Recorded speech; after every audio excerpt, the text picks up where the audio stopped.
আশুলিয়া থানা এলাকার গোপীনাথপুরে মাদক বিরোধী গণসচেতনতা সৃষ্টির লক্ষ্যে মতবিনিময় সভা এবং র্যালি অনুষ্ঠিত হয়েছে।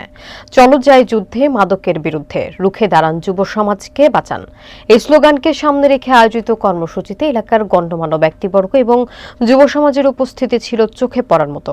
বিস্তারিত দেখুন মোজাম্মেল হোসাইনের প্রতিবেদনে। মতবিনিময় সভায় প্রধান অতিথি হিসেবে উপস্থিত ছিলেন আশুলিয়া থানা যুবদলের সাবেক যুগ্ম আহ্বায়ক আব্দুস সালাম।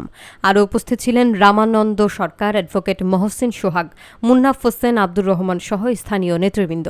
প্রধান অতিথির বক্তব্যে আব্দুস সালাম বলেন, মাদক একটি সমাজের ক্যান্সার। এটা নির্মূল না করতে পারলে আমাদের যুব সমাজ ধ্বংস হয়ে যাবে। এখনই সবাইকে ঐক্যবদ্ধ হয়ে মাদকের বিরুদ্ধে রুখে দাঁড়াতে হবে। তিনি আরও বলেন, বিগত আওয়ামী লীগ সরকারের সময় মাদকের বিস্তার ব্যাপক হারে বেড়েছে, তবে জনগণের ঐক্যই পারে এই ব্যাধিকে প্রতিরোধ করতে।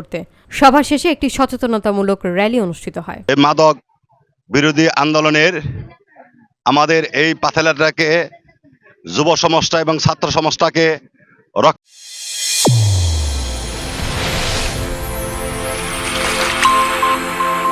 চ্যানেল A1 হৃদয়ের স্পন্দন।